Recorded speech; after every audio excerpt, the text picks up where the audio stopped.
shatter. Let the bodies hit the floor. Uprising Academy at 95%. Right now with Hydra building up to this Bear Barrage so quickly. Oh, and asking. Double kill in the back with the pulse bomb from the high ground. Aerial assault with that mine. Impact se escucha de abajo gritar campeón a Sky Foxes.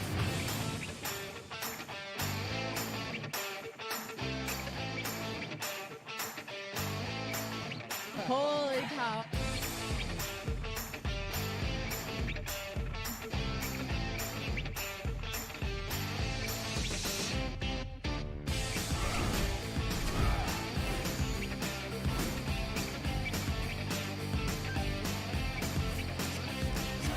And after 42 consecutive losses, the Shanghai Dragons get their first win. 8 teams enter this weekend. Oh no, Reinhardt, what are you doing? We've got a clip with minimal information. It's time to break it down. Speed, 25%. Go, figure out what this man's SR is. Keep fighting till it's for sure lost. Winnable!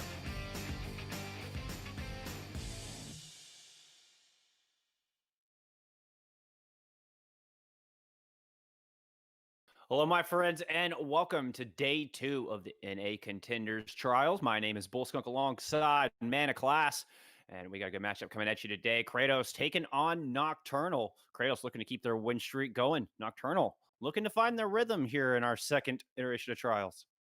And Nocturnal really wants that win, because if you go down 2 losses in the beginning and then only the top 2 of the group go to Contenders, you can do the math, right? It doesn't really look good at your chances anymore in that case. So they really need to pick up this win, and Nocturnal have been struggling lately anyways. They did great in a tournament called the Solstice Showdown. They actually, they even beat out teams like Lunaris in there to get in the finals and get that win. But ever since then, they've, I wouldn't necessarily say been on a downward trajectory, but it seems like they've either been standing still or the other teams have just been improving so much more than them. We're talking about teams like Lunaris, talking about teams like the Cratos as well, that have just been showing up lately. They've been keeping performing, and it's almost like Nocturnal just peaked too early, just before the Path to Pro season kicked back off. So I would really like to see Nocturnal do amazing again, because we know they've got what it takes.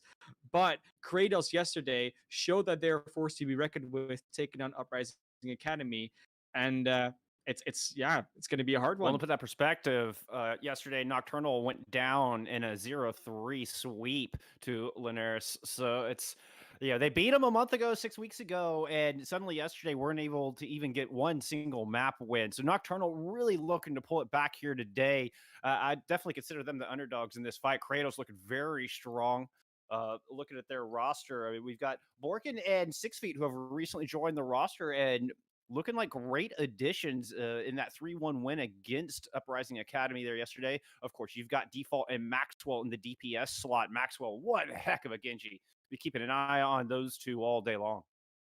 Yeah, so good. Honestly, I would almost say it's too good of a DPS line, but fortunately, we know that there's great DPS out there that can challenge them. And of course, today, it's only going to be up to Anhu and Berserky to try and contest with Maxwell on default.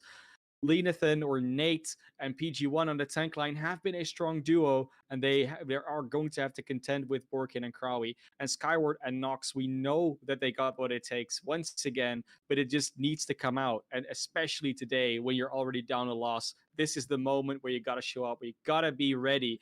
And we said it, while they had a pretty good showing yesterday against Uprising Academy, Cratos did, they dropped a map, they had a draw, they didn't quite come out of that one cleanly. There was a few moments where you're like, ooh, Cratos, not quite sure what's going on here. So if Nocturnal steps up their games, able to show what they've got, and if Cratos keeps maybe messing a few things up here and there, this could be a match that goes in a very different way, because from most perspectives, I think we're all expecting Cratos to take this one.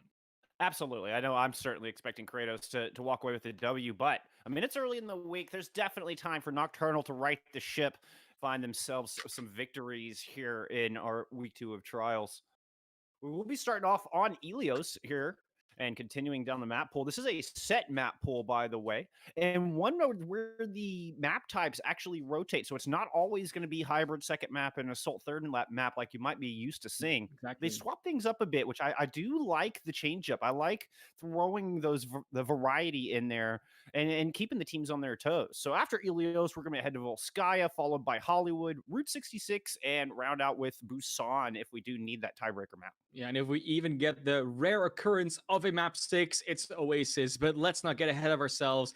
We first have at least 3 maps to go through before we get there. And it's going to be starting out, like you said, on Ilios, the beautiful map of Ruins, Widowmaker's Playground, as it's more commonly known. But Widowmaker, not as common on this map anymore as it has been in the early days of Overwatch. The grapple hook nerf, the Genji patch, everything about other heroes being added to the game have just made Widowmaker so hard to play, and Ashe has just been getting so much value that it's almost, you almost wouldn't even think of running a Widowmaker anymore. But so far in Spawn, these teams might think differently. We'll see if that continues. I mean, the Widowmaker just so vulnerable to the Genji dive. Genji can get right in there, and Widowmaker doesn't have a whole lot of tools to deal with that up-close and personal battle, whereas in Ashe, you have the coach gun for escape. You can put down the blanket TNT, gives you a nice AoE burst of damage to whittle down that Genji. I think the Ashe is just a little bit more defensible. But, like you say, so far, we're getting Widowmakers from both sides using the Symmetra to get out of spawn. This match has begun. Will the embodiment of strength in Cratos come out with another big victory? We're about to find out. Looks like Nate and company working around to the left-hand side, while Cratos, they're going to hold inside on top of that little bridge for now, as both teams just kind of sizing each other up. Yeah, never engage too early is going to be Maxwell that does that anyways, and there's too much fuel for that Widowmaker. Anhu taking them down. That means with that Genji advantage, a lot more damage available on the side of Nocturnal. Yeah, Maxwell got in really deep. He was so far in the back line, way out of the range of his healers. No way Gunther could get a health pack or a cookie, as it's known in Korea, too far back. With that, Nocturnal able to push in without having to worry about Maxwell, who's just now returned to the fight, but now Gunther's down. Maxwell's gonna fall once again. Already 2 deaths for the star Genji player here in this round. Yeah, Genji is just, it seems like that's what the entire meta is about, right? How much value do you get out of the Genji, or how much value are you able to put on top of that Genji? And Anhu has always been a force to be reckoned with on that Genji. So good that they're able to at least shut down Maxwell in that first push. And now Maxwell has got to shrug that off and get back into the game. Cratos is looking to push up mid. So far, this rotation very good, and an Ant Matrix used to create that space needed for Cratos to approach the objective, but they're not going to get any kills on the back of that. Anhu with the blade ready to go, throwing down the shurikens, sights set on that brig. There goes the Gravitic Flux, health bars are low. Anhu diving into the back. Maxwell pulled out his blade, able to find one, with the rest of the kills going for Nocturnal here. Anhu able to win the duel against the Cyber Ninja. Yeah, Cyber Ninja is going to be, so far, being more dominantly played by Anhu. Again, like Maxwell just not able to get that same value, and Anhu's even able to hold onto that blade. That's so important right now. That being said, they don't have that many tools to force out that immortality field from 6 feet, so could all just be shut down by a nice E-click. So true. Without the Gravitic Flux, I mean, that's the primary tool for drawing out that immortality field. But they do have the supercharger to pair with it, so you've got that extra bit of damage. It won't just be a dry blade when Anhu does decide to finally pull the sword out of its sheath, which is going to be now. Go time is there. Immortality field chopped down, and a kill falls to that Genji blade. Make that 2 kills, falling to Anhu's sword. Falls into a nice kill on the Borkin to top things off, making a nice 4K before it's all said and done here for Anhu on the Genji. Well, we said it. It was the point for Nocturnal to start turning up here today after their game yesterday. And so far, they're making it happen. Great first point here on Ilios. And of course, it's not a guarantee for the future. It's definitely not done and dusted just yet. But so far, Nocturnal are not showing any weakness. 100-0. Great start from them. And going over to Lighthouse here, it's going to be in complete swap up and comps as well. So this is where Nocturnal has to show that they're flexible as well. Yeah, showing us that Wrecking Ball Winston right out of the gate. Now, what's the advantage to running the Wrecking Ball over the D.Va here in this scenario? You feel like the D.Va could eat so much of the dynamites and the hyperspheres, get a lot of mobility, but with the Wrecking Ball you get the displacement. So it's kind of it's an even trade. I'm curious we're not seeing more D.Va after her buff.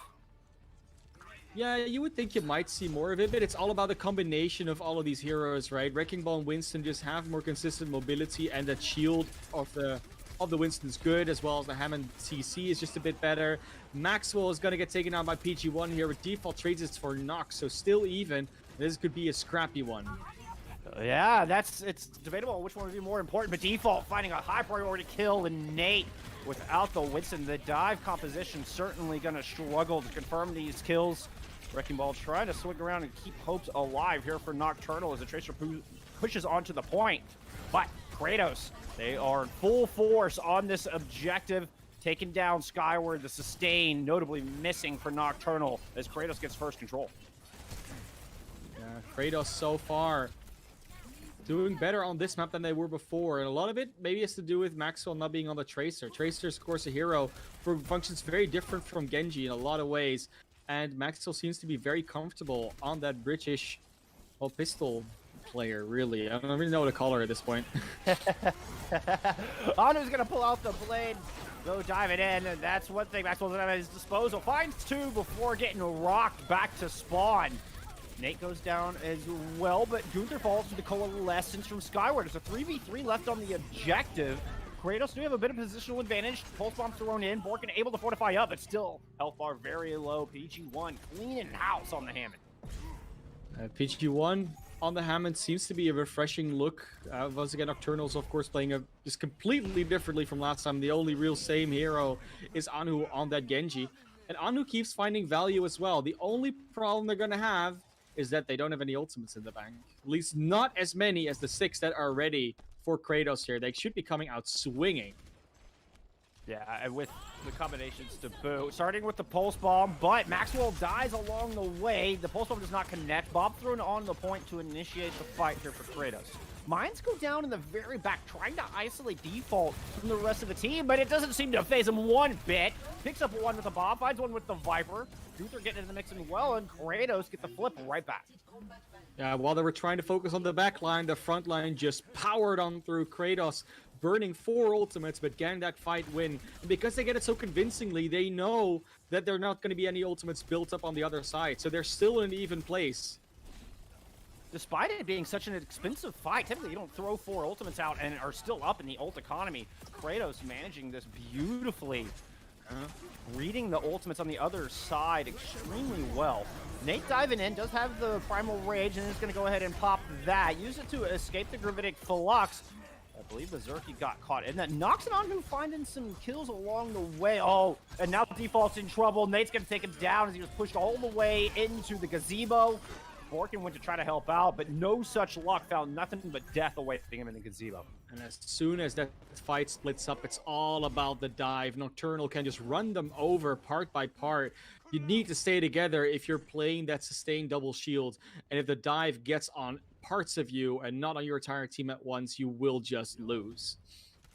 I love Nox's positioning up here, hiding on top of the banister above the high ground. Is that interesting and wonderful position all day, able to scout what the defense is doing or what the double shield composition is doing. Now, Nocturnal falling back to the point, trying to defend. Maxwell's going to take out Nate along the way, throwing out the immortality field early. Oh, and here comes the blade from Anhu. Anhu slicing and dicing his way. The big impact ultimate showing up here for Anhu and Nocturnal. And they force out that immortality field from 6 feet, meaning that Anhu gets free play with that blade. It was already down by the time it was pulled out. And if you don't have an immortality field for a blade, you sure as heck need that Brigitte to stun them, or your Sigma, or do anything to deter them from getting kills, because Anhu will just slice and dice their way through your team. Last fight territory. Nocturnal could be going up 1 in the series here.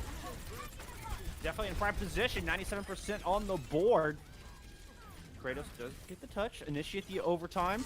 PG1 goes down, but Maxwell falls as well.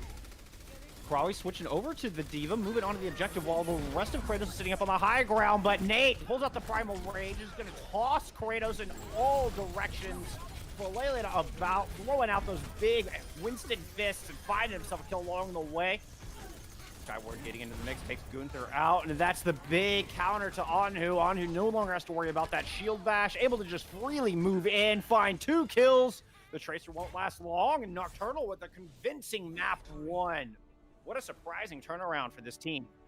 Yeah, and I mean, we could call it a surprising turnaround, but if you see him play like that, this is the Nocturnal we know and some may love. You know, of course, we're unbiased. We cannot say we love them, unless we also say we love Kratos and every other team, which I guess we do. No, we love tier 2 and tier 3, right? Absolutely. But you saw it happen, right? Like Nocturnal consistently had the order of operations correct. They always make sure the Orntelli field was already out or already used by 6 feet in order to get Anhu maximum blade value. They also really realized that somehow Kratos doesn't know how to play together against dive, and they always some separate unit going on somewhere that made them able to capitalize on it with the dive.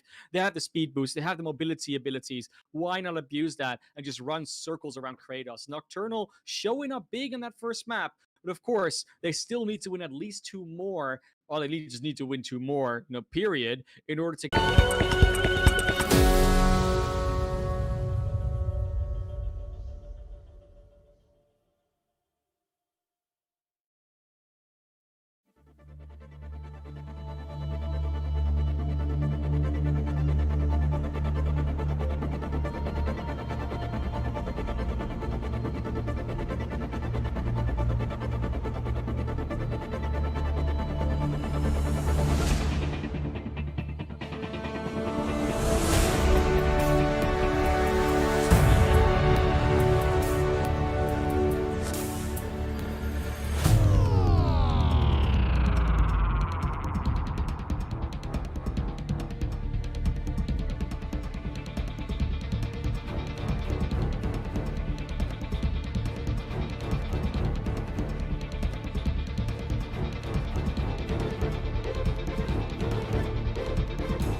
Welcome back, my friends. We are here in NA Contenders Trials, day number 2 with Cratos down 0-1 to Nocturnal. Apologize for the interruption. Tropical storm up the east coast of the United States caused a power outage, but we are back and ready for some more action as we are going to head into Volskaya for map number 2. Get your parkas. We're going into the snow.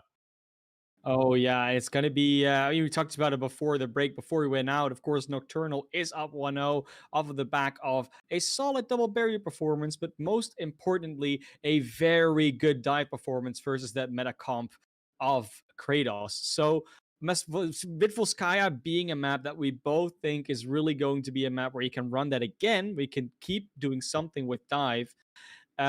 Nocturnal should be looking pretty good to maybe continue that streak. On the other hand, if you get a little bit of a break, Kratos, if you had some time to talk to some coaches because, there was a power outage on our side, you could just have fixed every single problem you had. Because I said it before, it's not a problem that's impossible to fix. It's just a switch that you have to flip and saying, okay, we're playing against dive now. So we have to not do this, not fall apart, and then just deal with it. I mean, it's not that simple as that, but it's kind of like that. It's kind of like it's one of those things where sometimes you have a team that, for instance, plays like a pharmacy a lot, which is not something we see in the meta often. And then you have to make that switch of like, okay, so Afar is going to do this and this and this, so we need to play slightly more bunkery and then try and pop out and get her instead of playing more out in the open where she can consistently pummel us down with damage. It's those type of things. It's a simple switch, but you have to realize it and be able as a team to flip that switch as a unit instead of just one or two players saying it and then not everyone doing it. Well, I mean, I think a lot of that goes down to preparation. If you've been preparing against meta comps the entire time, if you've just been scrimming nothing but double shield, the dive can Mhm. really catch you off guard, and almost you're like, wait a minute, I forget how to deal with this. But you were talking about it earlier. Don't really need any compositional switches. Just gotta make sure you're not getting isolated. Don't get separated from your core main tanks, and focus down. Make sure the focus fire is there to take down the opposition tanks, take down that Winston, most importantly, if you can. It's been a tall ask because Nate seemed to have primal rage every single time he got into trouble. Yeah, We and look at- talking about not needing compositional switches. You do see it sometimes against the dive. This time around, the only thing that will really change is that default is going over to that Widowmaker. So they will be on the defense doing it. We said before the break we don't want to see the attacking Widowmaker because the Genji can really easily get to her. It's not as easy for the Widowmaker on defense. She can rotate relatively easy with the grapple. There's much more peel available for her because her team doesn't have to leave her to go on the attack. And default should be sitting pretty. And of course, on the other side, we will see the standard meta comp. No dive this time around, but what isn't now could still be yet to come. Yeah, Nocturnal showing us that double shield with the Ashe and the Genji. Pushing in far left side. Cratos sitting up on the high ground, looking to defend from that advantageous position. Do have a couple DPS working around the flank. I believe that was the Baptiste and the Genji working the flank. So, Nocturnal sees an opportunity. They're just going to push up to the high ground, see if they can dislodge Cratos from this position. So far, running into a brick wall, but cooldowns use default finds first blood here on Volskaya. But Borkin goes down, overstaying his welcome on the high ground, eats way too much damage, and now Nocturnal have the advantageous position. Berserker completely ready for that Widow to peek again, and with that barrier in the way, default is in his scared. Whoa, in a very steep disadvantage. I wasn't finding the word there quietly. But we will see Maxwell now go trying to get after that Ashe, trying to get on that back line, and is not being spotted as of yet, but there goes Prox finding out that counter Genji. The default gets the killing on, but gives their life in the process. The bulk of Nocturnal have pushed onto the objective. Use that immortality field to claim some space. Now just trying to fend off Cratos. Maxwell pulls out the blade, but a wonderful immortality field, perfectly timed. Able to deny any kills from the blade, though Berserky eventually going down. PG1 strikes back. Maxwell in a dangerous spot. He's caught in this tiny room with 4 members of Nocturnal, somehow able to escape. Oh, what a bait! Maxwell draws them all in. The entirety of Nocturnal runs into the small box, and then Crawley with the huge gravitic flux. What a beautiful play from Cratos. And that's such an information countdown as well. You know they use it for the blade, and you have to be counting in your head, do they have immortality field back up already, yes or no? The answer was no, but that's only because they're in their head. They're counting along, right? With their immortality field, 25, 24, 23. And that's all you need to do. Look at that clock on the top and mark down when that immortality field went down. And I love the reverse in the order of operations there, using the blade to get the IFL and the flux to do the killing. Oh, but the bait by Maxwell was so good. Now Maxwell up on the high ground, Supercharger out from Nocturnal. They loop around to the right-hand side from the attacker's point of view. Mortality field used early, and Maxwell does have that blade ready to go. He is free to go chopping once again. 2 blades and 2 fights. Here comes the katana. Goes in after the blade first. Dangerous as never. Does he win the fight? He does. The offensive mortality field from 6 feet is right there. Berserky striking right back, using the bomb, and Nocturnal surrounding the objective. Numbers is down. Like they lost a few too many. This point will eventually just split to Nocturnal. Not really a fight as much as it is just cleanup right now, and it's exactly like you said. That immortality field was well placed. They only got the Vegeta and Nox after that, and there seems to be a desire for a re-engage. If they can get Nathan, maybe they can do something here, but they need a little bit more than just a wrecking ball field. That's at least what will come out.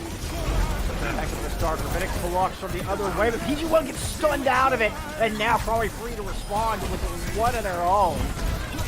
Mortality field used, but quickly disposed of, as are half of Nocturnal. What a retake. Cratos coming back in with style.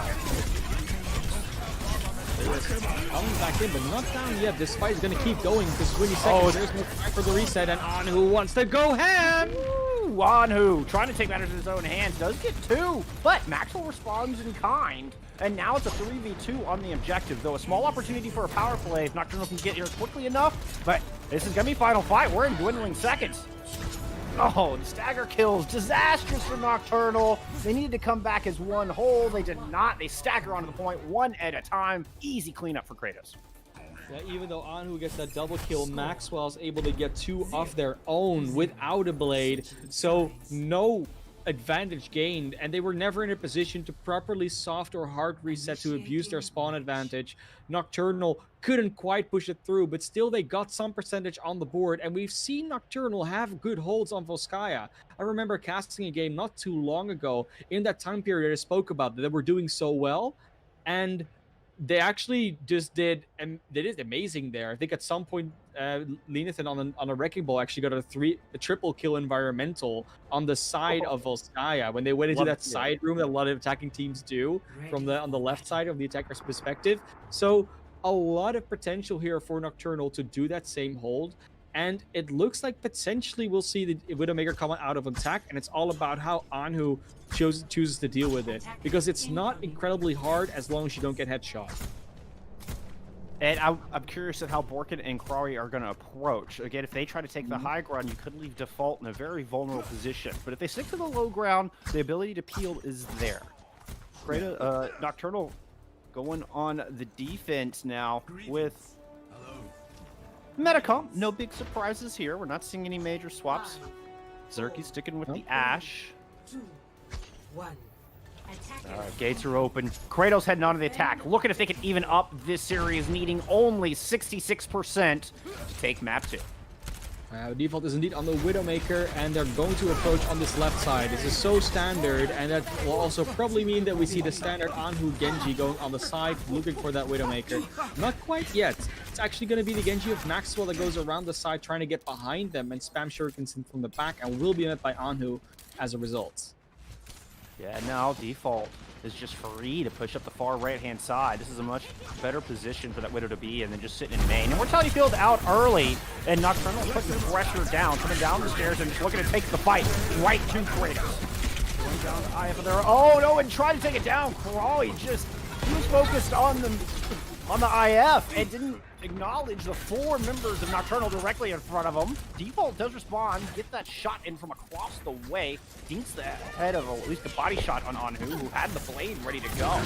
Now rallying from Gunther, armoring up Kratos, and they're going to look to push onto this objective. So they're missing Quali and that word up amplification matrix that are on the point. That extra damage, too much for him. PG1 taking full advantage. And even though Default had not been punished by the Genji early on, I still think the argument stands that Widowmaker on attack just cannot really do enough most of the time, even if she doesn't die. So Default was constantly looking for an angle that wasn't given, was constantly being scared of being, approached by anybody. So the damage that Berserky is able to put out in that meantime, with the dynamite, with just the general shots that they're able to push in, just make Nocturnal win fights more consistently. The damage output is just simply a lot higher in that situation. So now that they've Default switched over back to the Ash, essentially what you've done there is given up 2 minutes. Yeah, Default seems to agree with you now that half of their time is already gone. Alt up to the top, pulling some cooldowns out of Nocturnal. Kratos pushing up the stairs, see if they can go dislodge him. They're taking it slow. Rally out of the other side. I think they were expecting that. Needed to fake that one out. Maxwell trying to push him around to the point, but taking a lot of damage from Anhu, who is armored up. Immortality Field used, and Nocturnal free to get aggressive, throw the extra man inside, and there's just nowhere for Kratos to run. Yeah, and because you had to swap over to that Ash, you'll still be only on 40% ult charge. Berserky might actually be able to lap you, because the defensive Ash usually gets more spam in. And you'll have a Gravitic Flux, a Blade, a Supercharger. Yes, you'll have some ultimates on the other side as well, Kratos. You're not in an empty bank, but you've put yourself into this one-fight territory situation, 1 minute 10 on the clock. If you have that same slow approach, you cannot really afford to have 2 fights. This needs to be the one you win. Got to shut down Anhu's blade. 6 feet Immortality Field needs to be perfect. Can't get too antsy with it. But I think Kratos needs to be a little quicker. If they stall this out for much longer, they're going to be facing a 6 stack of ultimates coming from Nocturnal, at least 5. they keep drawing this fight out. The amount of work Berserky's been putting in, that Bob will be up in no time. And Matrix up on the high ground. Maxwell and Default taking so much damage. Maxwell goes down. A disastrous start here for Kratos' attack. He's not able to use that blade. Anu's going to go ahead and throw one in of his own, empowered by the supercharger from Nate. Oh, but a prime kill from Gunther. Shuts down that blade. Could this be the opening? Default taking matters in his own hands. Says, we don't need the Maxwell blade just yet. I will gun him down with this Viper. Throw Bob in for good measure. The big Omnic Butler's doing his part. Kratos have one tick, looking to take map 2. Oh, that was way too close for comfort. They barely get it before the overtime ticks down.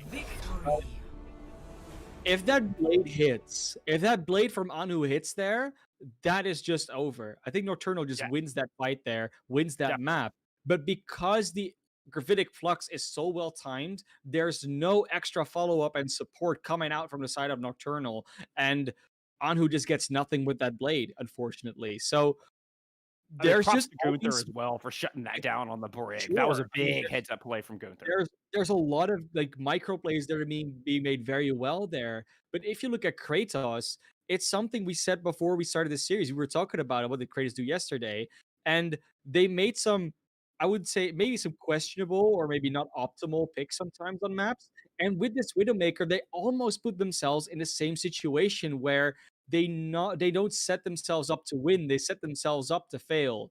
And if that's going to continue throughout the series, it's going to be this close. And if it's this close, Nocturnal might just edge you out in the end. And from all, in all due respect, Kratos, you're a great team, and we expected you to win this series. Not easily, but I don't think a lot of people were expecting to have a 1-1 going on, especially not at this close one on Volskaya and a not very close map of Ilios. Agreed. It seems like Nocturnal are the ones in lead right now, setting the pace, and Kratos are playing catch up. Although, I mean, it was a great hold. If not for their fantastic defense, that would have easily been this could easily be a 2-0 game right now. But we're going to take a short break. We will be back with Hollywood, so y'all don't go anywhere.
So you queue up for Overwatch Ranked, only to be greeted by this, which then leads to this, and oh no, Reinhardt, what are you doing?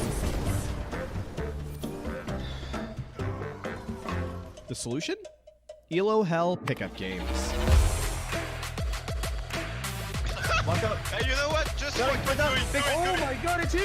Oh! Kill, kill, kill, kill! Let's go, let's go, let's go! Open to players of all ranks and most platforms, Pugs give you the chance to experience competitive Overwatch as it was meant to be played. Competitively. I need help, I need help. I'm with you, I'm with you. Shoot. No way, dude. Go. Let's go. Nice. Good call. Players set their icons to indicate the role they want to play, then two captains pick their teammates and draft the most competitive teams they can. You can also take part in our pioneering learning event, Coached Pugs. To take part, join the Elo Hell Pickup Games Discord, and be sure to read the Pug Guide and FAQ. Good luck, have fun, and we'll see you in-game. Oh, welcome back, my friends. Day 2 of the NA Contenders Trials.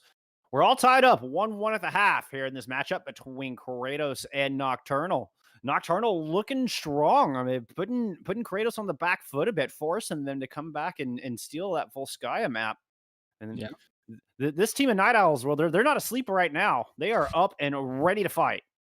Yeah, I feel like that's a bit of that EU spirit. Of course, it's past midnight for me, but that, just makes it all the more exciting. You go into the night with Nocturnal GGs. That's how you want to see it. And Cratos, yes, they came back into that Volskaya match, but what we were talking about before, even though it's a 1-1 now, it still feels like Cratos are the ones that have to have something to prove here, and Nocturnal are the ones in the driver's seat. And Cratos, I don't want to say that they're shooting themselves in the foot, but there was almost what was happening right there, where they threw 2 minutes away on their time bank of Volskaya to cap, less than 2 ticks by just picking a Widowmaker straight away.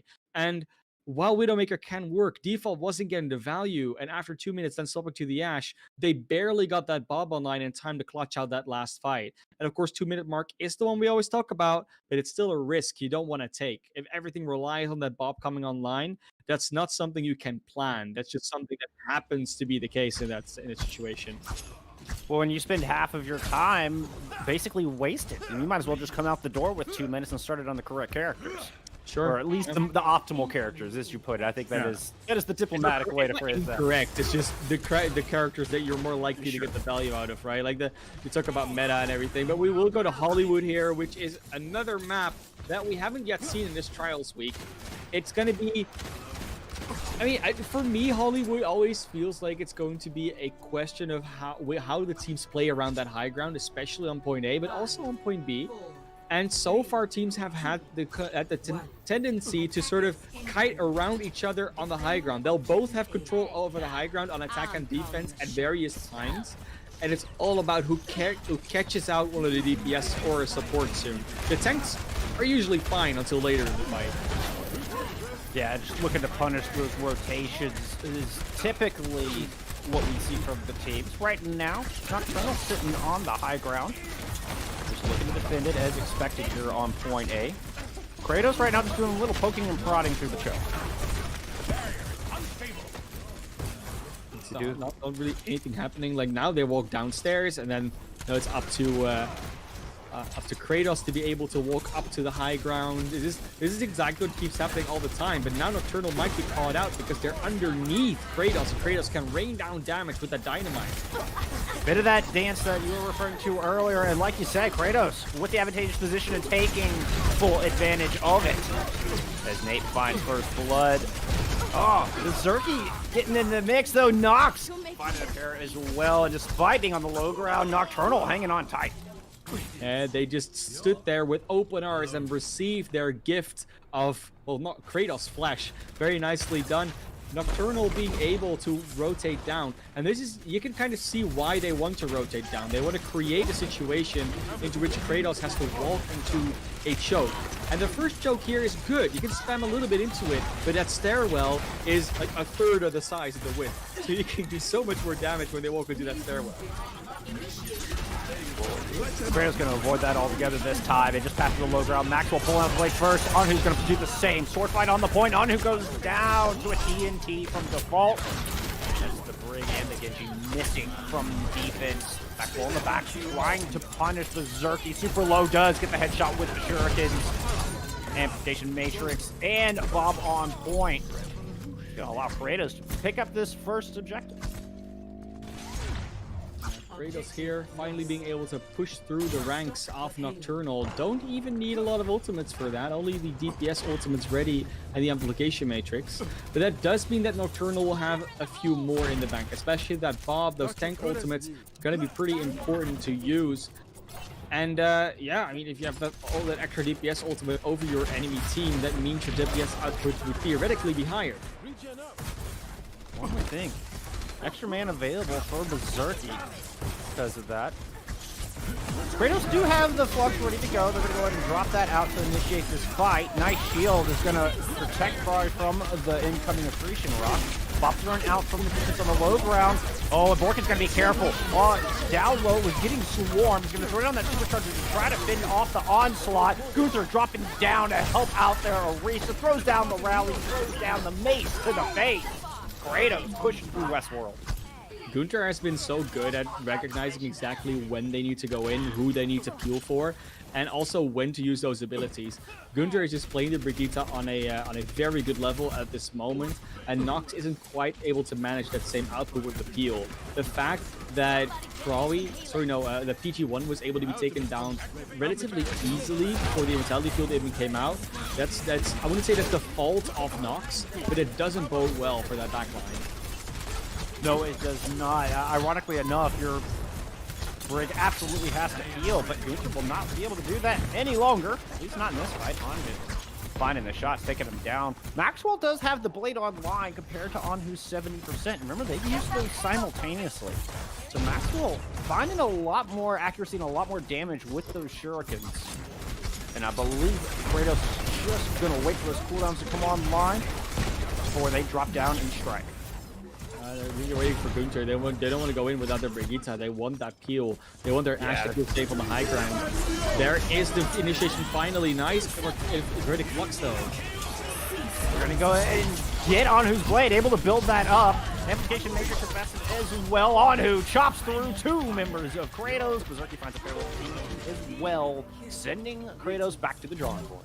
That was always going to happen. I mean, you have the Critic Flux ready and the Supercharger and the Blade. But on the other side, they didn't have Supercharger, didn't have Critic Flux. They weren't ready to execute the same order of operations that you usually want to. They sort of broke their own cycle by using that Critic Flux. And then there wasn't really anything to force out the Immortality field. They were maybe waiting for a lucky shot where Skyward uses it too early. But Skyward just has enough control for that. This high ground, though, that has consistently been in control of Kratos. Nocturnal hasn't really chosen to be up there whatsoever at any stage so far. Kratos also pulled 4 ultimates out in that last fight. And they're smart. They know now is their best opportunity to push in. They've got the Flux to get the IF out. They've got the Blade to finish everybody off. Oh, what a wonderful walk from PG-1. Denies the Gravitic Flux. Maxwell still trying to push him with the Blade, but all he found was that Immortality field. The Frisbee of life. Even Nocturnal fully standing, and Berserky is the one to find first blood, and now with just seconds left. This brawl is going to break out in front of the jail. The rally from Nox will enable Nocturnal to run right over the attacking Kratos. I know I didn't see that game of Nocturnal yesterday, but this truly reminds me of the Nocturnal we saw a few weeks ago in these other leagues and tournaments that we talked about before.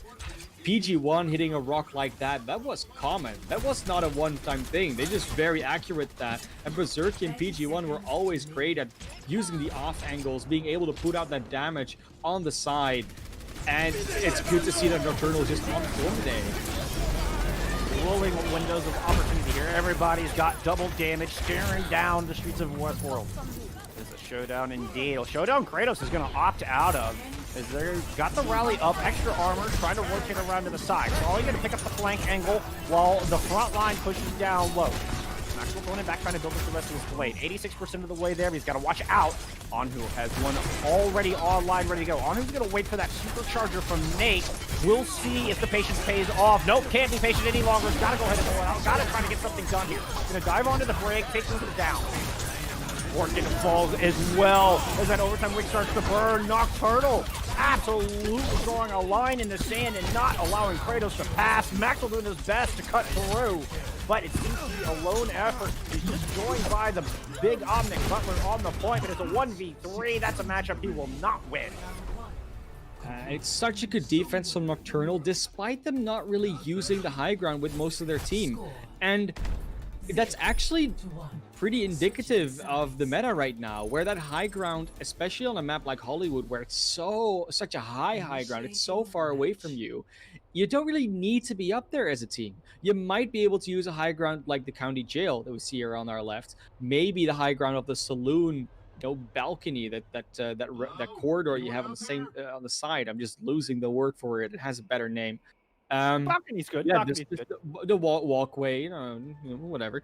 But it's good to be up there maybe as tanks. You have a slight high ground advantage. But if you're that high up, if you're completely up on that saloon, the only thing you're really setting yourself up for is being halted off with part of your team and then just being collapsed on the low ground. And the same goes for that first high ground on defense, that juice as we call it a lot of the time. It's not the high ground you use to fight from, it's the high ground you use to set up your fight.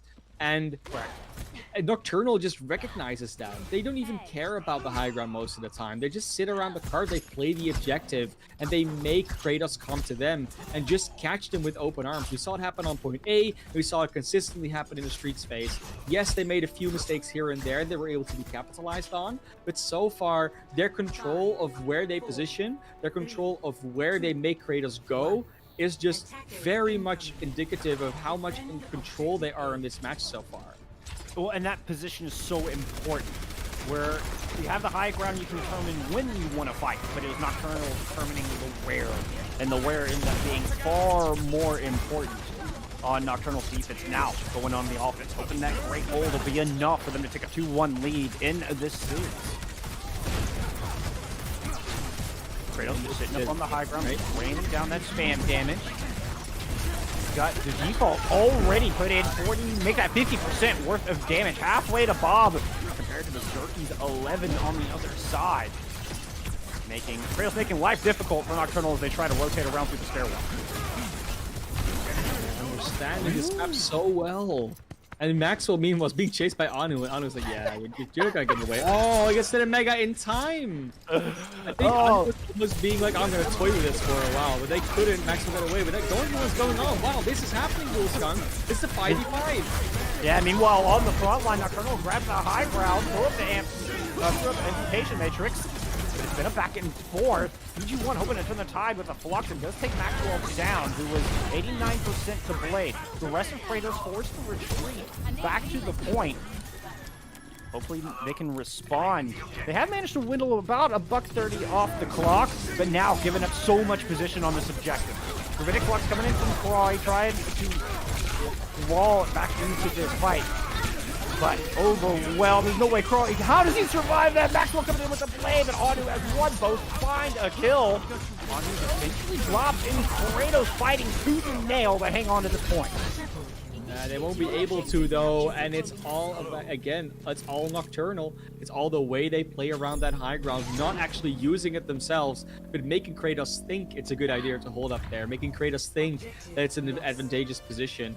And eventually, you had Maxwell, yeah, they won that duel against Anhu in the attacker spawn, but it didn't really matter. That's not where they won or lost the fight. It was all about that positioning that used Juice to their advantage.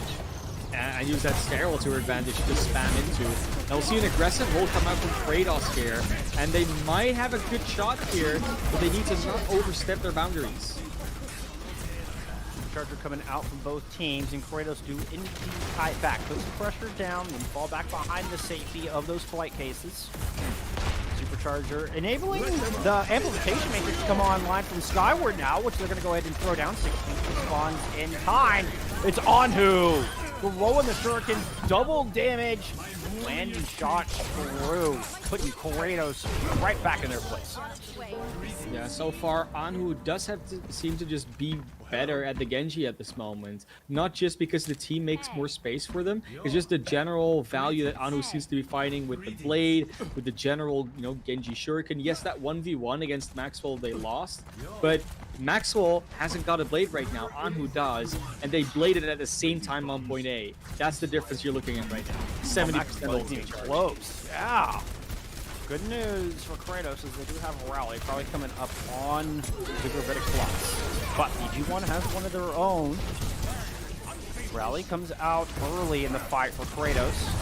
So Nocturnal just going to back up a little bit, regroup here in front of the saloon. Forcing Cratos into position again. They're doing it again. They're corralling them around this outside and coming in from the back. They want to be on that side of the card. Throwing Bob into the mix. Both Gravitic Flux coming out simultaneously, and PG1 gets the better end of the deal. Otto is going to throw in the blade. That one didn't find much, but there's just so much pressure coming onto this Kratos team. Maxwell trying to bring it back. Can't seem to find anything with the blade. Does eventually pick up one. Will it be enough? Standing right in front of the box of victory. It's a 4v2 favoring Kratos on the fight. Maxwell's blade does pull them through, but just barely here. Yeah, it's so close, and you still have 2 minutes if you're Nocturnal. Gonna have only an application matrix. Same thing will be online, plus the rally on the other side from Gunter. And I don't know. I mean, of course, Nocturnal could just now, with 2 minutes, build up a six ult bank and win that way. They definitely have the time for it. But they might just go for every fight's winnable. We're just gonna win outright. And if you almost get default with that halt, why not? Yeah, that would have been a disastrous start to this fight. The default was to sit on this high ground with that Ant Matrix, but Nocturnal just walk around it. Now they're out of the LOS and just mere meters from finishing this third map. Default does eventually go down as the Ant Matrix comes out from the other side. Nocturnal set in the pace here, forcing Kratos to come and rob the point back, and they are unable to do so. Nocturnal take Hollywood in a 2-1 lead in the series. And it was always going to be looking good there for Nocturnal. Very expected if you have 2 minutes left and you only need to win one, maybe even half a fight if you can force them off the cart. Nocturnal should be walking away with that one. So they win Hollywood now. They're up 2-1 in the series, and they so look like they're in the driver's seat. You actually see it so much that Crawie, more than one time, just gets forced into, or at least baited into, being too aggressive, whether it's with the flux, whether they drop down on the enemy too soon because they either wanted to get the objective or they think they can get a kill.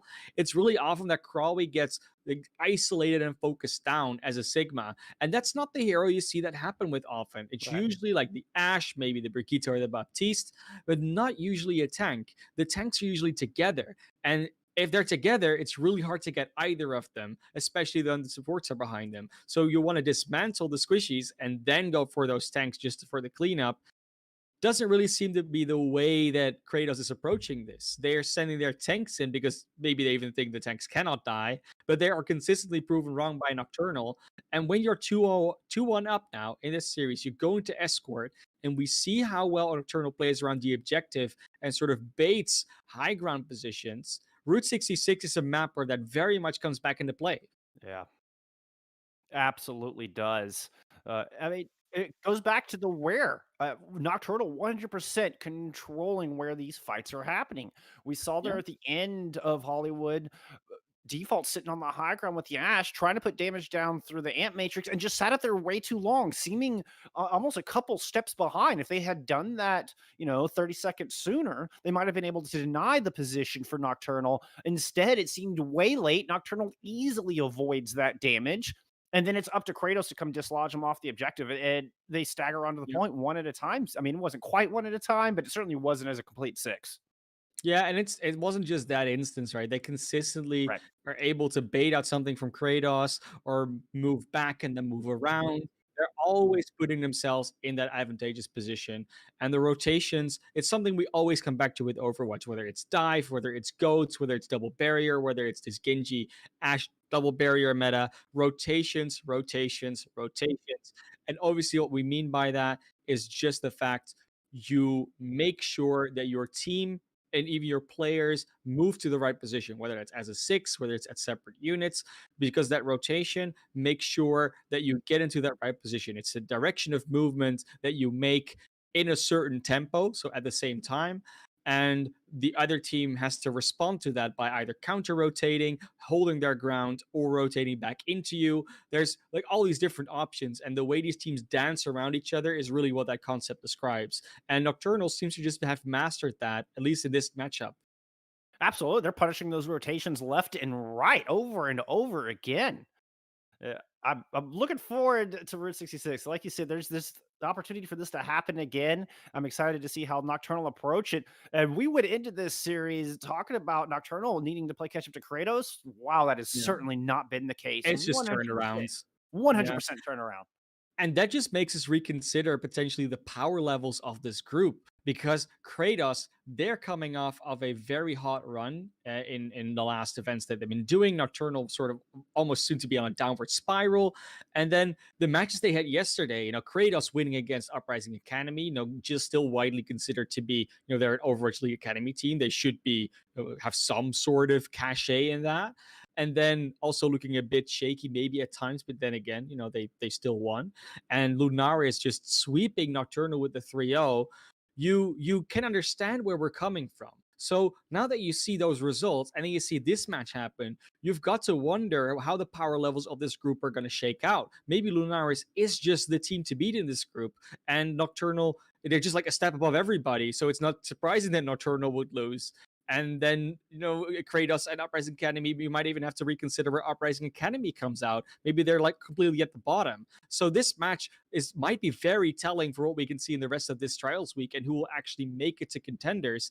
And we said it before, if you lose 2 games, it is very hard to come back into it. And both of these teams might be at a 1-1 after this map, because map 4, 2-1 advantage for Nocturnal, Full Skunk, this might be the last one.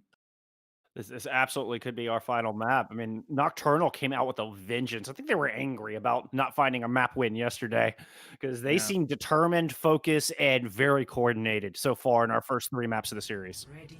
100%. And of course, they're going to be starting on the attack again here. Well, I say of course, but they're going to start on the attack again here on Route 66.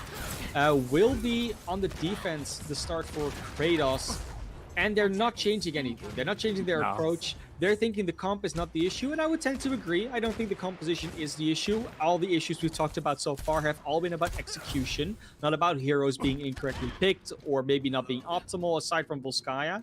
Aside from the Widow and Volskaya. Yeah, and I mean, and we can talk about different compositions that they had on Ilios, but that's a control map, so that doesn't really count. So when we look at this map of Route 66, playing that 6v6 mirror is not at all odd. It's very understandable, and it's again all gonna come down to that execution. Is Nocturnal gonna keep this pace of rotating around and baiting Kratos into the place they want to make, or is Kratos finally gonna be able to have an answer for that and use the high ground effectively? Because the high ground isn't as high here. It might have more value. We'll see if Kratos can find their rhythm finally. Perhaps catch up to the pace being set. Sitting back on the high ground, it's still kind of in the poking phase. Maxwell's going to go ahead and get aggressive, see if he can build up towards that blade. Already 45% there. Good halt right into Default's LOS. Going to allow Default to put a lot more damage down, and following up with a big, good dynamite into the pack. 50%, almost 60% for both DPS here from Kratos as Default wins the duel against the opposing hack. Oh no, 60 down. That's huge. And again, they work underneath Big Girls. They're in a very good position to bait the high ground again. What a priority pick from Anhu, but Default gets a little revenge. But now Nocturnal once again taking up residence on this point, like you're saying, and Kratos have to dislodge them. It might be difficult. They're already getting flanked. Default with about 10% health sitting up there, and Gunther's gonna fall. The flank angle's not working out for Cratos here. The front line crumbling, forced back up onto the high ground, and relenting control of this payload. And because the Baptiste was gone, it was super hard to get that healing angle onto Default. Finally gets some healing. The Bob is out, but doesn't quite get anything. And Anhu and Berserky just cleaning up house here. 6 feet going down early once again. Default's Bob Much better. finds a little bit of room, but not enough breathing room to stop this cart. Nocturnal just need to find this last kill or two, and they'll get that first point on the board. Cratos does force them to invest their own Bob into this point. They're starting to come back on. The stall is good enough to get a few more reinforcements there, but there it is. First point picked up. Yeah, at least they force out that Bob from Berserky still with that last play. That was more of a confirmed play. But then again, you know that default used their Bob. You're roughly going to be even in ult charge. That's not going to be the ult you miss. Anu gets a stagger there. And we saw this earlier in the EMEA trials as well. Teams playing on Route 66 now after they kept point A, because it's being defended so far in front of the checkpoint, you can just walk forward, take control of this high ground, make sure that the enemy team doesn't have an easy time walking out of this spawn door, out of this high ground. And Nocturnal once again realizing the exact position they want to fight in. 6 feet, throwing down the amp matrix early. Default finds a good kill, putting Nocturnal on the back foot. They're all going to run away from that aggressive posture they were showing us and go back to the objective. This is going to allow Cratos some room to move up onto that high ground and throw a Gravitic Flux over the point. On who's going to drop a blade, but Maxwell's got a blade of his own. The sword fight is in, and Maxwell wins the duel of the katanas. Cratos going to send Nocturnal right back. They're going to have to try again here on point B. That was a, I would say that's an innovative play, but it's something you don't see happen often. Normally, you'll see Gravitic Flux being used against the Blade, because then the Blade gets thrown up in the air, or the Genji's isolated. This time around, the Blade was used in reaction by Anhu against the Gravitic Flux from Krawi. And they almost got away with it as well. It denied a lot of follow-up on the Flux. It gave some more room to their team, but they still lost 2 members. Nocturnal backs off, but they will have their Gravitic Flux off their own, and no Blade and no Flux ready on the other side with Maxwell and Krawi. No, Borkin doesn't have Supercharger though, which are with the rally, so 50% extra damage now out. Cratos is a look to defend. Interesting rotation from Nocturnal, but they're caught in this small room. Default right there to punish. The Flux from EG1 didn't seem to find anything. And wow, that small room was a bad play there for Nocturnal. I don't think they should have gotten in there whatsoever, Classic. No, you almost gonna start wondering what they wanted to do with that. They want to probably pour out and just push them off the high ground on the side of Cratos and have that advantageous position. But instead, it was used against them as a small room with a lot of spam potential, a lot of choke potential there. Oh, they were just fish in a barrel for default. Exactly, and Nocturnal has sort of pushed themselves into a weird ult rotation now, where their order of operations is almost lost now. They're going to throw in an Ant Matrix just to try to get out of the cave. The Immortality Field used early as well. A big opportunity for Maxwell to push in once that IF is gone. Boomed off the side by a rock, but Maxwell's going to come in with the blade, get 2. Looking for the third. Already got the Orisa down below half with a little help from his friend. That Orisa should eventually fall. Oh my goodness, what beautiful healing coming from Skyward and Nox. Keeping Orisa in this fight. Berserky throws out a wonderful Bob, able to find the kill with the TNT to boot. Default does pick up Skyward, but seems like a little more than a consolation prize for Cratos here on the back of point B. Hello. And Nathan shield dancing there, indeed getting just in time healed by the Baptiste. Yeah, there's a quick re-engage because there were a few late kills, but mostly those members will be back soon. They might have to fight against the Baptiste-less team in Nocturnal. Oh, Gravitic Flux coming in. Maxwell able to take advantage, finish off Nox. I don't believe it. They were down a couple minutes in this fight. Beautiful retake from Cratos to put the brakes on this objective. Honestly, Skyward throwing that disc, that actually almost hit the team that was hit by Gravitic Flux. It was so close. Like, Skyward wasn't ready yet, wasn't there. The fact that that Immortality Field came so close is actually very impressive to me. It is. He needed that thing across the map. Yeah, that Gravitic Flux was essentially just a free ultimate that they would get free kills with because Skyward wasn't there yet. They killed him late. But Skyward almost makes that untrue. Now, there's a full bank of ultimates on the side of Nocturnal. They have 20 seconds left. If they're gonna prove their dominance, they're gonna extend this map. This has to be the fight. So Cratos doesn't have the tank ult. They are coming up on 4 of their own. Kratos just needs to stay alive long enough to get them online, get that rally up. Oh, a wonderful rotation here with 5 seconds left. Final opportunity on point B is on who pulls out the blade, looking to close out this objective. Doesn't really seem to find much, almost seem to get a little bit lost. Probably able to dance around, does eventually go down with a little help from the Brig, and there's Anhu with the dash, resets to finish things off. And where is default that they can jump off the map to respawn? I can tell Must you have been where over they by were the on garage. They were Yeah. on the garage, and the way Nocturnal, again, we talk about their rotations, their movements. Nocturnal just walked as quickly to the point as they could, like between the I think that's the saloon and then the mega health pack small room on the choke point there, and then they keep walking around, and then half of Cratos is just not even close to that. So Nocturnal just takes the dominant position once again, extending their stay in this map and barely having to use ultimates, meaning that Cratos tried to pull a few out and pull it back, but they're going to be down. We're going to get the Bob and the Gravitic Flux to start things off here for Nocturnal as they push into the final objective on Route 66. Bob, in response from default, is way in the back, just kind of diverting Anhu's attention there for about 10 seconds, but did accomplish a little more than that. Kratos gonna push forward. Maxwell gets a nice kill on Nox. What a wonderful start taking that break out. Berserker goes down. Finding the kill, and Kratos holding this corner with absolute gusto. Yeah, so far Kratos has been doing a bit better on Route 66. They've been winning more fights. They've consistently been in a bit of a better position, but it's still a good place to be for Nocturnal.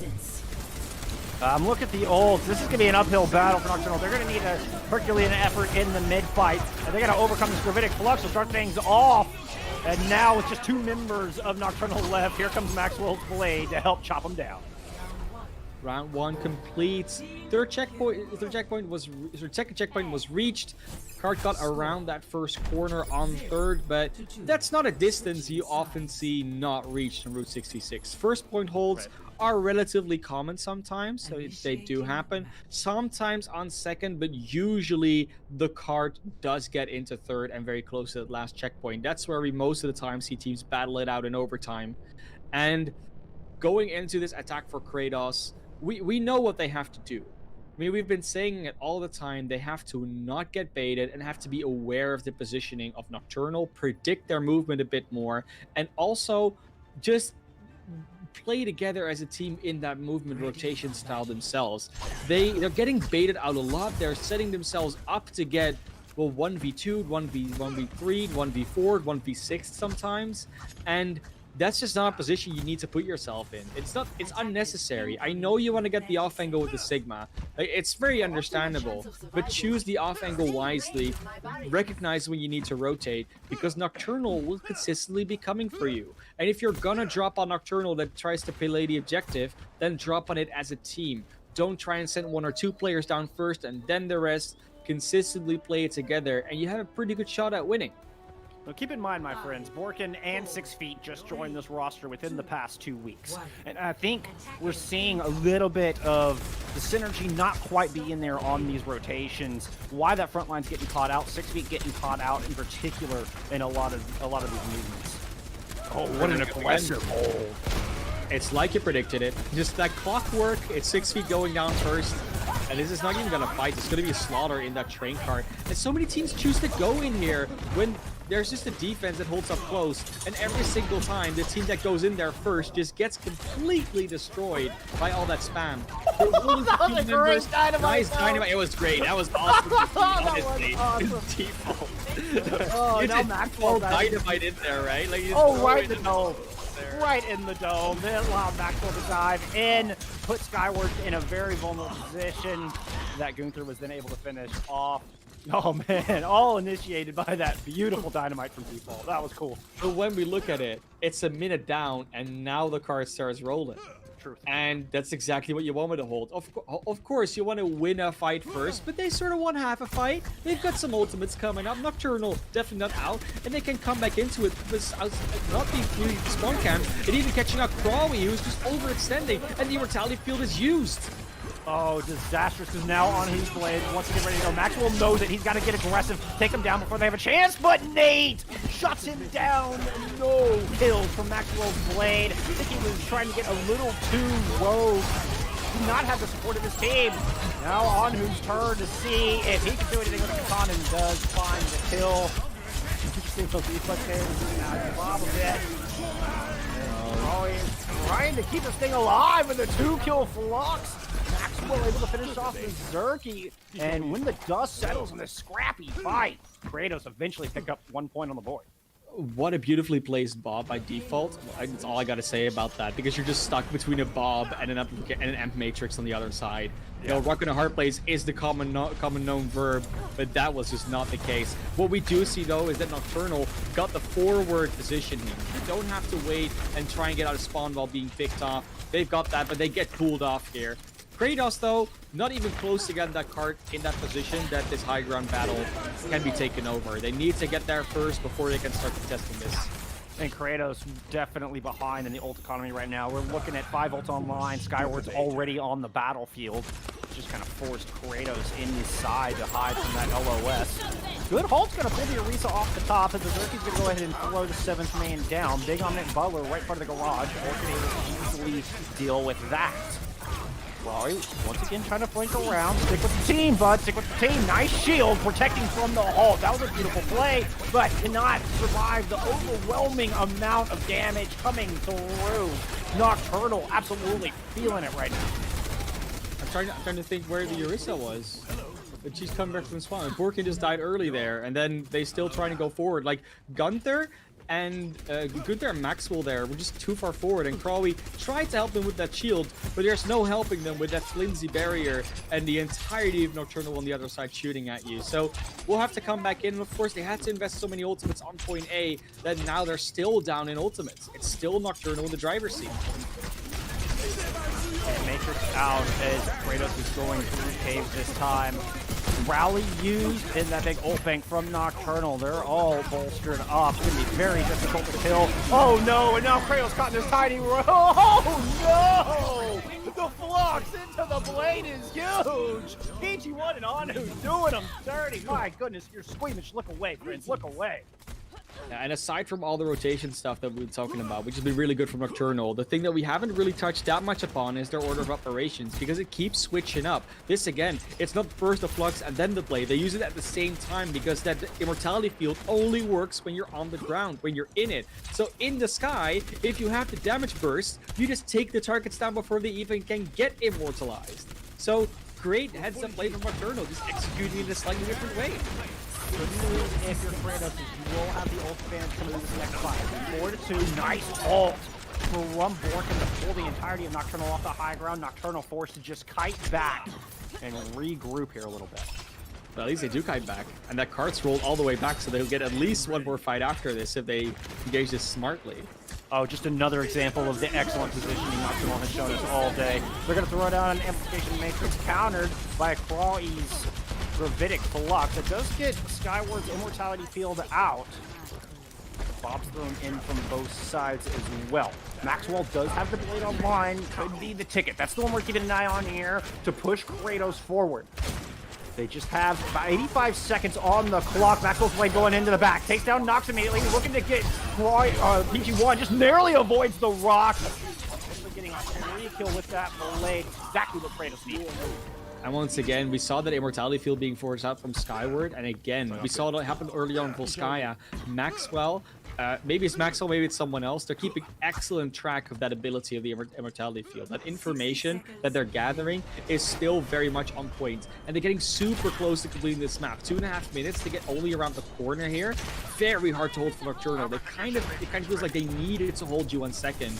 Otherwise, you're always going to be able to complete this. But we saw it happen to Nocturnal. It can happen to Kratos as well. It's not that easy to push through here with this current composition and style. Certainly not a foregone conclusion just yet. The momentum does appear to be in Kratos' favor. We all know how important that momentum can be here in the game of Overwatch. As now they're running in. They'll have the Amplification Matrix and Rally. Amp Matrix out early. Maxwell's going to be careful. Yeah, he went on a lone flank inside. And now on who's going to pull out the Blade. Immortality Field is there, but Crawley's not even in it. The supercharged Blade is going to take down the Sigma, and Kratos forced to reset. Yeah, Kratos, 1 minute 30 left on the clock, but they have some time to build more ultimates. They could just go for the full 6 here. They have the time. Baptiste built their ultimates fast enough, and everyone else is above 60%. That being said, though, Nocturnal can be ready, and the bomb is already used. They're going aggressive with this one. They absolutely are. Bob dealt with early. Maxwell, well, trying to get something done on the back end, and Immortality Field already used from Cratos, and they're trying to push in, and Nocturnal is all armored up and having Flux ready to go. Maxwell's going to use the blade, see if he can strike first, take him down before they're able to use the ultimates, but is only able to get Nox, who had already armored up the rest of the team. Now the Flux coming in from the defense, that's going to find too, to see Anhu go diving through the pack, weakening him so much that the Flux gets the kills. Again, the beautiful, beautiful coordination between PG1 and Anhu. This is going to be one more fight. It might be a long dragged out one because the respawns are so close, especially from Cratos, but they only have potentially the supercharger to work with, and the Bob's already ready for Berserky. This could be a tough one. Nocturnal was in a downward spiral, so it was down in ultimates when they got here. This could be the last fight of the series. Anhu's blade could be the difference maker for the defense. One last chance for Cratos. Got to make something happen here, my friends. They're going to throw down the emitters, and 6 feet does take out Anhu. A perfect start to Kratos' attack. Skyward using the immortality still early. Supercharger out as Kratos round the corner, find the kills. Maxwell had enough. Goes in and gets himself a pair. We got the big Omnic Butler just to cheer him on as we head into map 5. Victory. Oh, Anhu has got to pinch themselves for that one. They're like, oh, why did I do that? Why did I try to get so close? I know I wanted Blade, but I didn't have to go that far forward. We'll get to play the game in this match. No, we can't show it. That's just unfortunately we can't. There's a bit of a bug with the client, but that doesn't matter because we know that Anhu did it, and they got a lot of kills in that. It was that Flux. The Flux blade was so good. Yeah, I'm still thinking about that one. That was so good. I would say someone's probably clipped it. It doesn't really work that way when you're not on Twitch. We'll go into a little bit of a break before we go into map 5, but don't go anywhere because this conclusion could show everything. And we know what happened last time. Nocturnal picked up the control map, and Cratos is probably looking for vengeance to get that 2-0 in trials on the board, and Nocturnal trying to stay on the 1-1. We'll see what happens when we return with Busan. Don't go anywhere.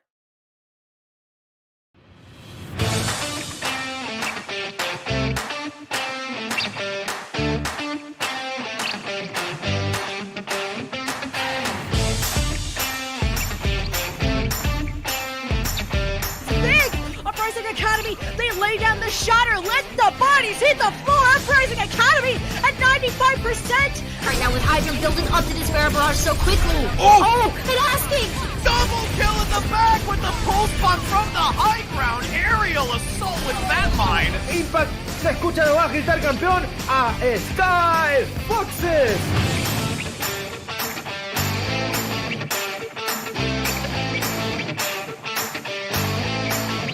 Holy cow.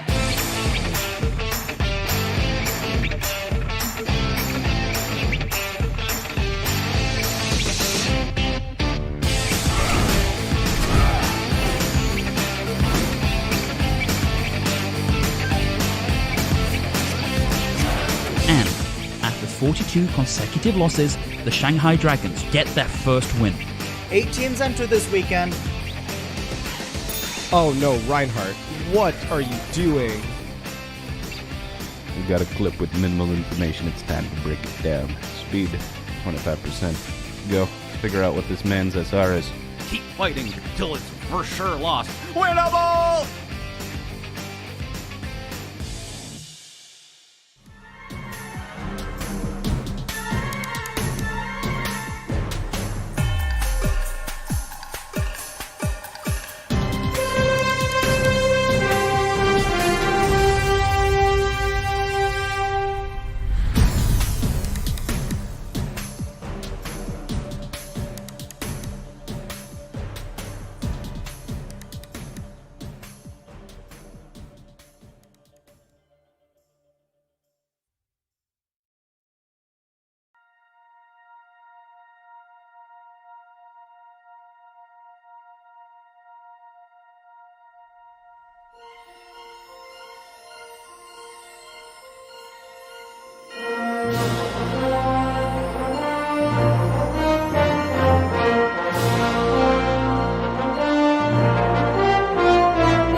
up for Overwatch Ranked, only to be greeted by this, which then leads to this, and oh no, Reinhardt, what are you doing?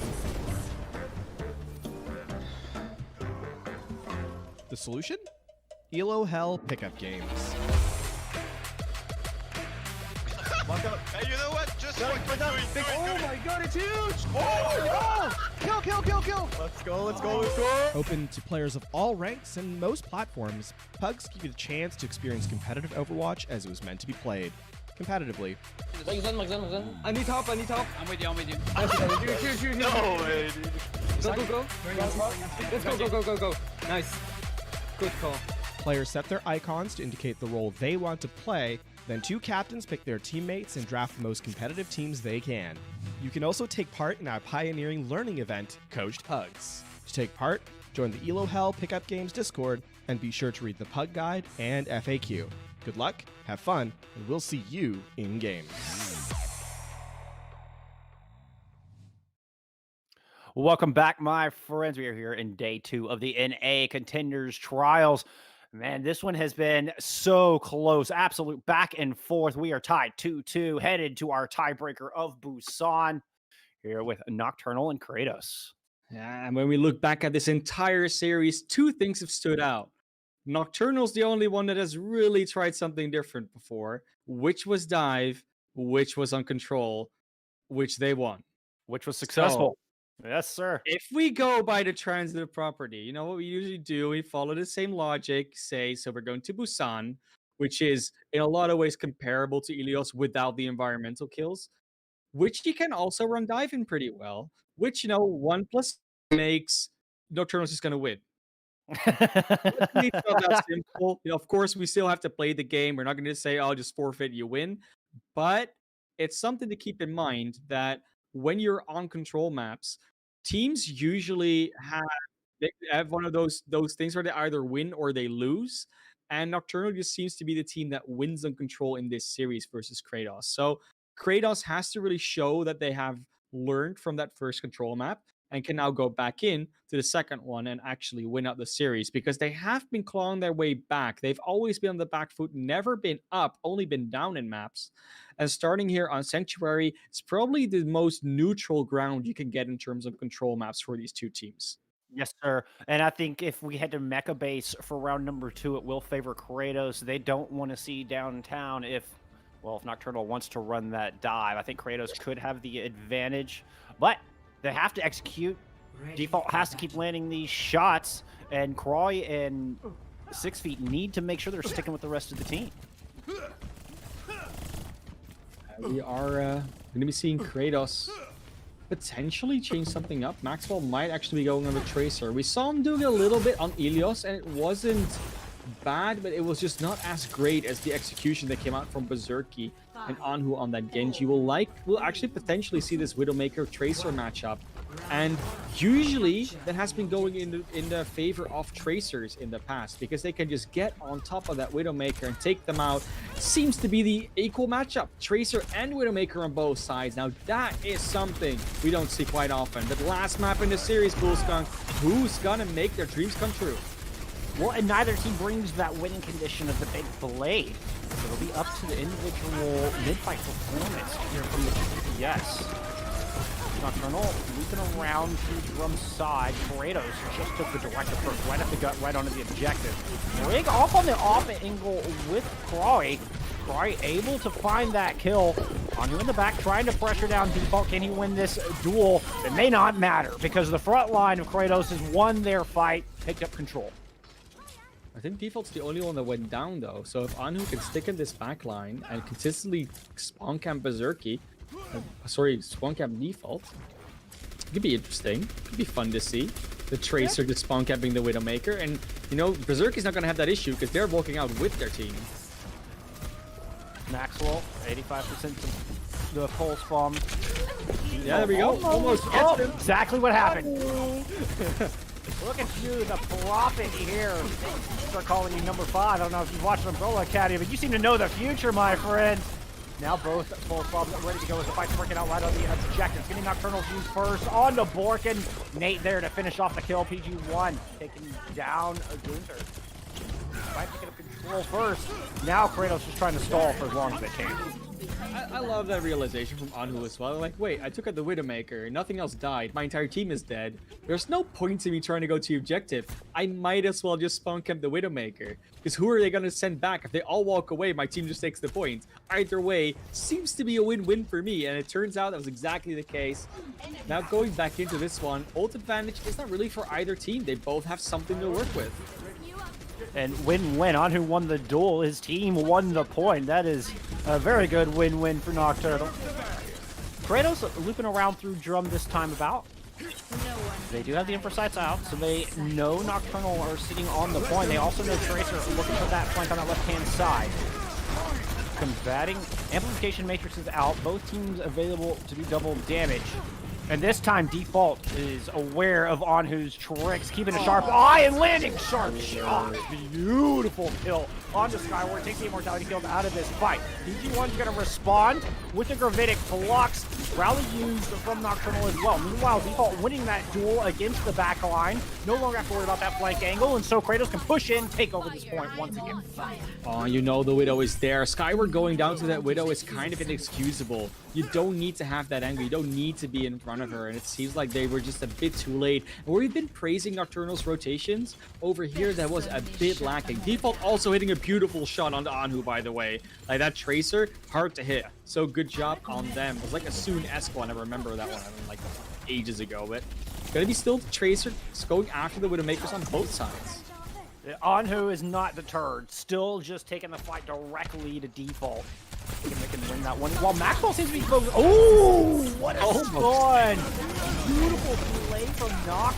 Deny the stick from Maxwell. Gravitic Flux from Troy. Gonna put some damage down. But heals right there. Not even needing an immortality field. Nocturnal revives that team right under the objective. Now the immortality field used and Default dropped. Nocturnal just sticking in a big bunch. Ball of death. And running over Cratos, flipping this thing right back over. As the back and forth continues between these two teams, this round not different at all.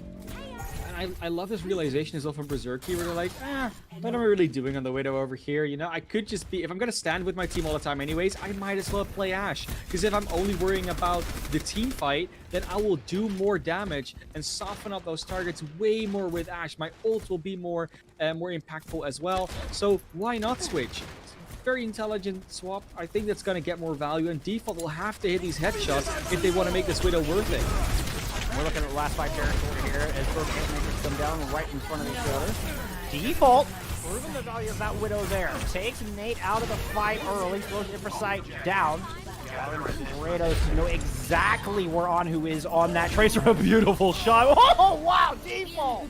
Default! Holy cow, 3 headshots in a row. Slow down, my friend. Default just carrying that fight. Like, obviously, I'm saying it like I'm doubting Default's capability. It's not the case. It's just, you talk about these fights. You talk about what happens in the larger perspective of what's going on. And a Widowmaker is always a risk because you need to hit those headshots. If you don't, that's going to be a problem. And then the Ashe, generally speaking, just gets more value. Default hits the headshots there, shows that staying on the Widow was the right call in that situation. And going into downtown here, we could see more of that Widowmaker. But what we could also see is more of that dive composition that Nocturnal showed on Ilios Lighthouse. So far, they haven't gone to the dive tanks, and they haven't gone to anything else. But it's possible that they've run out with that again, and this would be the map to do it on. This absolutely would be the map to do it on, and I would really like for them to show us that dive composition. Not only is it a lot of fun to watch, but Cratos really struggled in their anti-dive in our opening round. Not happening, though. Nope, it isn't happening. We're going to get the mirror matchup. Default's going to opt to go back to the Ashe. So no more Widowmaker here. We're not going to get any of the sitting on top of the tower shooting down strats. Nope, just bunch up, stay together as a squad. Interesting positioning here from Nocturnal as they take up a residence inside the theater. And they do find the first kill with that, but they're so far away from the point. I feel like Cratos is just going to have a big positional advantage.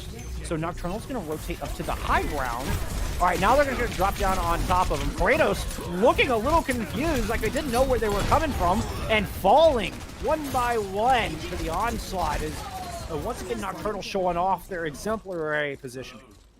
Yeah, what Nocturnal probably expected is the Widowmaker to come out from default again, because this is more a Widowmaker map than Sanctuary in a lot of degree. It's more open, the high ground is more dominant. But because they didn't, Nocturnal was underneath in a position where Widowmaker cannot really get them. But the rest of Kratos wasn't there, and then Kratos was expecting the opposite because they weren't running the Widowmaker. So once again, the mind games, double psychology, goes back. Well, Cratos definitely, I think, outthought themselves on that one. Now trying to take this long rotation around, but they're just caught either in a hallway or a small room up top. Anu was able to take advantage of default. Bizarki landed the headshot there.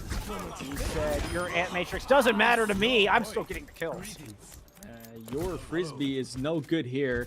It's this time around, Skyward is going to have that Amp Matrix ready. All the other ultimates will be ready as well for Nocturnal.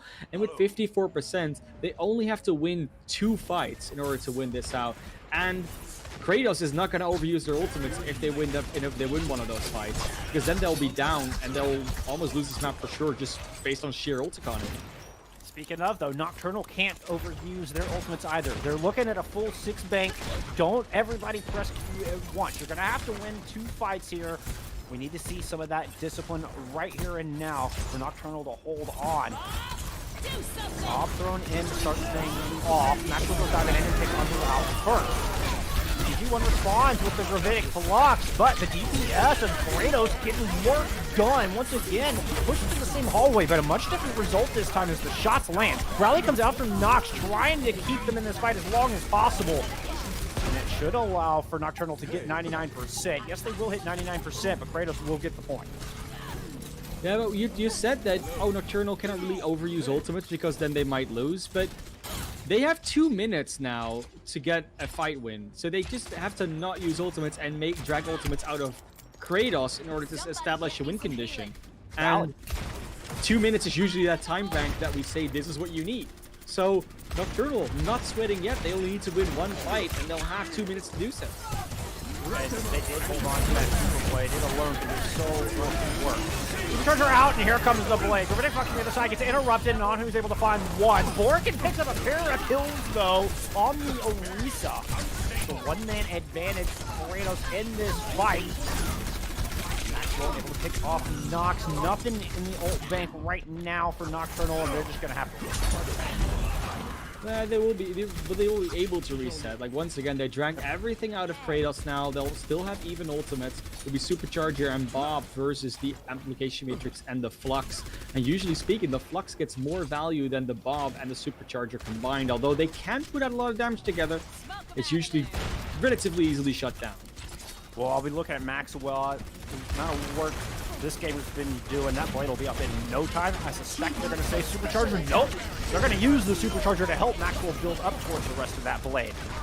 Falling back, holding the top of the stairs as Nocturnal loops around from the far right side. They throw down the Ant Matrix and the Gravitic Flux to initiate this fight. Finding only the Ash with the Gravitic Flux. Oh, and Maxwell goes in by 2, finds 3 off the blade. Probably get into the next one as well. And now suddenly Nocturnal looking in a very desperate position indeed. Yeah, and there's enough ultimates online for Kratos. They'll be ready for this last fight. Is this gonna be it? Is this where Nocturnal's dreams get crushed? Is this the one map they really didn't want to lose that they do go down on? It's so close. Who's gonna touch here? Is it gonna be in time? Someone does make it. Not quite sure who, but there's the blade from Anu. PG1 touches, Anu pulls out the blade and finds 1 kill. Maxwell responds, taking down the bridge on the other side. But it's Borkin and 6 feet, the 2 new joiners for Cratos, who have tilted the balance in Kratos' favor. They still have to take down PG1 on the Wrecking Ball, but 1 by 1, Cratos finding those kills. Crawley able to take down the Hammond. And Cratos managed to hang on in this fight. A little bit of cleanup on the end, and Cratos, by the skin of their teeth, will take this match 3-2 and move up to 2-0 in their record here in NA Contenders Trials. And that feels bad if you're Nocturnal, because that was such a winnable series for you. Such a Whether winnable it was series. Volskaya, whether it was Route 66, or whether it was Busan, all those three maps felt like Nocturnal had a lot of control and had a lot of potential to win that map. But that's what a great series does to you. A great series shows you that it was so close, but just those few moments that put it over the edge for you. Whether it's Anhu dying because they went a bit too aggressive, whether it is a Flux and a Blade that aren't used in tandem, whether there's so many opportunities there, and Immortality Field being used too early. It's all these little micro plays that when they go back over the VOD, they'll say, oh, that's what happened. And then there's no guarantee they won't do it again, of course, but it's at least a learning opportunity. Unfortunately, Nocturnal being down 2 in this current trials run makes it very hard for them to still get to contenders.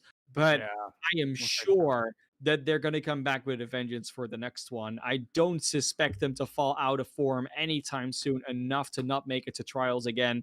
So Nocturnal, you're not out just yet. The math is still with you, but you gotta win those 3 games. So good luck in those. You've got Kratos and Nocturnal and Lunars already down.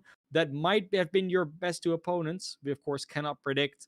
So getting those other 3 wins should be feasible, and then we'll see where that lands you in the standings at the end.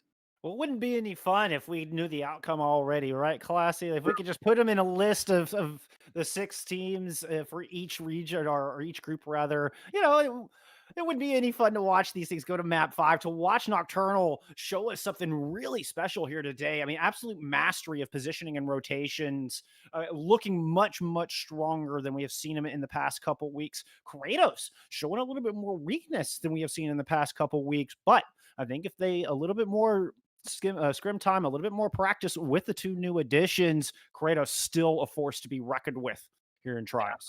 100%. And of course, Kratos up 2-0. They're going great in this run right now. I'm looking forward to Lunaris versus Kratos right now. Like, I'm going to say it. I don't know if we're streaming that one, but if we are, I want to see what happens there. And in general, just seeing the outcome of that match is already a treat in itself. So for now, though, Kratos, congratulations. You did well. You came out in the end of the victory. It was a hard fight, and you have hopefully have a lot to learn from this one.